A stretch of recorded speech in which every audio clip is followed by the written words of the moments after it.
गणपति गणेश आद गुरु नो मना लगा। गणपति गणेश आद गुरु नो मना लगा। शंकर दे लाडले गुजरा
इस वक्त मैं मौजूद हूँ शालीमार ग्राउंड में आदर्श रामलीला ड्रामेटिक क्लब, जो कई वर्षों से रामलीला का संचालन कर रहे हैं और आज के आधुनिक युग में भी लोगों को रामलीला, राम के चरित्र का और रावण के किरदार का यहाँ पर नाट्य रूपांतरण किया जाता है और उनके जीवन से सीख लेने के लिए यहाँ पर लोगों के लिए रामलीला का मंचन किया जाता है।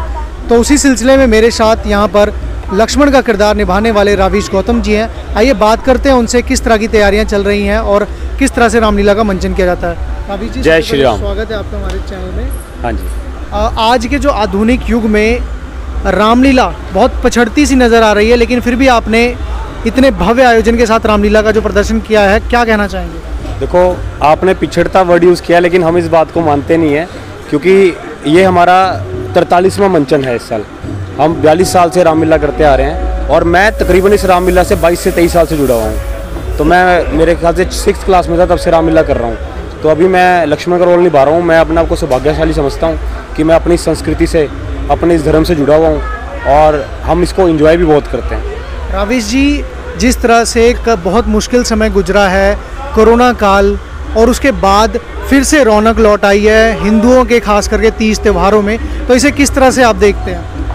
देखो, ये भगवान की, प्रभु की कृपा है, क्योंकि जब कोविड आया था, आपको पता किस तरह की त्राही आई थी, सब अपने घर पर बैठ गए थे। लेकिन जैसे कोरोना थोड़ा ठीक हुआ था, हमने तब भी रामलीला की थी।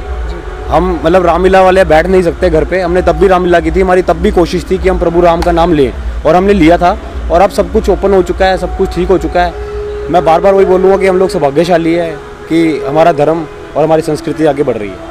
जिस तरह से रामलीला में कई किरदार देखने को नज़र आते हैं, चाहे वह राम का है जिन्होंने इतना बड़ा अपना समर्पण किया, चाहे वो भरत का है जिन्होंने त्याग किया, रावण का है जिसने अहंकार खाया और अंत में फिर से राम की शरण में आया, तो आप अपने दर्शकों को क्या सीख देना चाहते हैं रामलीला से? देखो, मैं पिछले 22-23 साल से रामलीला कर रहा हूँ। जो मैंने सीखा है कि प्रभु राम के किरदार से बहुत कुछ सीखने के लिए है। क्योंकि देखो, वो इतने बड़े राजा थे और उनकी माता ने, कैकेयी माता ने उनको वनवास दिया, बिल्कुल भी शिकंत उनके माथे पे नहीं आई। उन्होंने उसको स्वीकार किया, अपने परिवार की उन्होंने मर्यादा को रखा, अपनी जो रघुवंश की रीति थी उनको उन्होंने आगे कंटिन्यू किया और वो वनवास गए। और उस वनवास में जाने के बाद में उनमें किस तरह घमंड नहीं आया। जब वो वापस आए तो माता कैकेयी ने पश्चाताप के रूप में उनसे पूछा कि मेरे से गलती होगी, मुझे माफ़ कर दो। तब भी प्रभु राम ने कहा कि गलती नहीं हुई, मैं राम कहलाता था, लेकिन जब मैं जंगल गया तो मैं मर्यादा पुरुषोत्तम राम कहलाया। तो राम ने वनवास में जाके भी बहुत कुछ किया, लोगों के लिए किया, तो बहुत कुछ सीखने को मिलता है। आज के समय पे जहाँ पे इतनी आधुनिकता आ गई है, हर एक के हाथ में फ़ोन होता है, आपके मंच पे कई बाल कलाकार भी दिख रहे हैं, तो ये जिस तरह से इस रामलीला के मंचन में अपना भागीदारी निभाते हैं, तो इसको किस तरह से देखते हैं आप हमारे आने वाली पीढ़ी के लिए? देखो, मैं बोलूँगा कि समय बदल रहा है और समय के साथ चलना चाहिए। टेक्नोलॉजी आई है, टेक्नोलॉजी की ज़रूरत है, लेकिन उस टेक्नोलॉजी को गलत राह में ना लेके जाए। तो हमारे जितने भी छोटे छोटे बच्चे आप देख रहे होंगे, हमारी संस्था की सबसे बड़ी खासियत ये है कि हमारे पास बड़े छोटे छोटे बच्चे हैं, वो आज से जुड़े हैं, वो मोबाइल को गलत यूज़ नहीं कर रहे हैं, वो रामलीला में यूज़ करते हैं। हम उनको मोबाइल पे ही डिजिटल स्क्रिप्ट देते हैं, वो पढ़ते हैं ताकि गेम वगैरह ना खेलें। तो बड़े छोटे छोटे बच्चे हैं, हमसे अभी से संस्कृति से जुड़ रहे हैं, आगे कुछ ना कुछ सीखेंगे जरूर। जहाँ तक बात की जाए, आपका जो भव्य ये आपने स्टेज लगाई है, ये भी काफ़ी भव्य दिख रही है। कितना खर्चा आ जाता है आपकी पूरी रामलीला? तकरीबन हमारा जो खर्चा आप देख रहे हो, ये सारी वाटरप्रूफ स्टेज है। अब जैसे बरसातें आई हैं, हम लोगों का बचाव जो हुआ है इसी स्टेज वाटरप्रूफ स्टेज की वजह से हुआ है। तो हमारा तकरीबन रामलीला का 15 लाख का खर्चा है जी। क्योंकि आप देख रहे हो कि हमारे जितने भी कलाकार हैं वो निस्वार्थ भाव से सेवा करते हैं, कोई भी पेड नहीं है। तो हम लोग बच्चों के लिए काउंटर भी लगाते हैं, आप काउंटर देख रहे हैं। रात को जब प्रोग्राम खत्म होता है तो बच्चों के लिए रोज़ लाइव काउंटर लगता है, कुछ ना कुछ हम लोग अच्छा पकवान बनाते हैं ताकि बच्चों को खाने को मिले। तो जिस तरह से भव्य रामलीला का आयोजन कर रहे हैं, तो जो हमारे यहाँ पर देखने आते हैं उनके लिए हर बार यहाँ दशहरे का आयोजन किया जाता है। तो क्या इस बार दशहरे में कुछ स्पेशल किया जा रहा है? देखिए, दशहरे में स्पेशल ये किया जा रहा है कि एक तो हम अपने पुतलों की हाइट बढ़ा रहे हैं। पहले हमारी हाइट होती थी 45 फुट 50 फुट, इस बार हम उसको 65 फुट लेकर जा रहे हैं। ठीक है, एक तो ये सबसे बड़ा आकर्षण का केंद्र रहेगा। प्लस झांकियों के साथ साथ इस बार कलाकृति वाले लोग भी आएंगे जो अपनी कला का मंचन करेंगे, क्योंकि झांकियों को आने में टाइम लगता है। तो हमने कुछ ऐसे कलाकार बुलाए हैं जो लोग पब्लिक पहले पहुंचे कि उनका पूरा एंजॉय हो। सो इस तरह से हमने वहाँ पे अरेंजमेंट किए। तो यहाँ पर देख सकते हैं मेरे साथ लक्ष्मण का किरदार निभाने वाले रवीश गौतम जी है, जिन्होंने बताया कि पिछले 22-23 साल से इस रामलीला से जुड़े हैं और इस मंच का संचालन भी करते हैं। संजय जी, आज के आधुनिक युग पर जिस तरह से भव्य आयोजन किया जा रहा है रामलीला का, इसके बारे में क्या कहेंगे आप? आजकल जो रामलीला रह गई है, भव्य आयोजन इसलिए है कि पैसा ज़्यादा खर्च होता है। आजकल रामलीला को रामलीला की तरह नहीं दिखाया जाता। जो पहले की श्रद्धा भाव थे वो अब नहीं रहे लोगों में। आजकल सिर्फ दिखावे की रामलीला रह गई है। तो आप क्या चाहते हैं, वो जो पुराना युग था हमारा रामलीला का, वो वापस आए, या फिर इसी मंच से आप अपने जो दर्शक देखने आते हैं उनको कुछ संदेश देना चाहते हैं?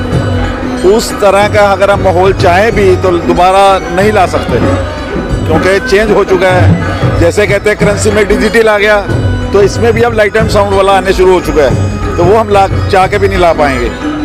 लेकिन जो हमारा तरीका है वो हमारा तरीका वही पुराना है करने का। तो रामायण एक अपने आप में इतना बड़ा ग्रंथ है जिससे जीवन की बहुत बड़ी सीख मिलती है। आज के समय पे भी रामलीला का जो मंचन किया जा रहा है, क्या सीख देना चाहेंगे अपने दर्शकों?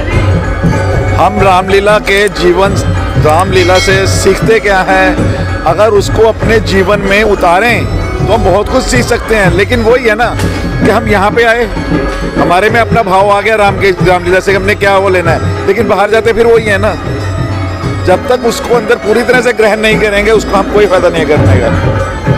तो अभी नए बच्चों में तो, नई जनरेशन में तो बिल्कुल भी नहीं है। हमने जब रोल किए हैं, हमने मार खाई है, हमें डंडे से सिखाया जाता था। आज आप किसी को थप्पड़ भी कह के भी देख लो, अगला सीधा कह देगा बाहर मिलो। तो आप ये कहना चाहते हैं कि जो आधुनिकता आई है उससे हमारी संस्कृति को बहुत नुकसान हुआ है? आधुनिकता से संस्कृति को तो नुकसान हुआ है, इसमें कोई शक नहीं। आने वाले समय में ये जो रामलीला है, आपको क्या लगता है आगे चलेगी या फिर ये खत्म होगी धीरे धीरे? इस तरह से चलता रहा तो ज़्यादा समय नहीं, ये लुप्त हो जाएगी, क्योंकि लाइट एंड साउंड पे आ जाएगी ये। फिर ऐसे पेड़ आ जाते हैं कलाकार बाहर, वृंदावन से आगे, मथुरा से आगे, लेकिन वो खत्म हो जाएगी, वो सिर्फ पैसे की रामलीला रह जाएगी। जी, यहाँ पर देख सकते हैं कुछ किरदार हैं जो कि जो ये तकनीक आ गई है, आज की आधुनिकता आ गई है, उससे परे भी हटना चाहते हैं। क्योंकि जो पुरानी रामलीला होती थी उसमें जो चीज़ें दिखाई जाती थी वह एक सचमुच जीवंत रोल दिखाती थी, परंतु आज का जो युग है उसमें आधुनिकता के साथ कहीं ना कहीं हमारी जो संस्कृति है वो छूटती जा रही है।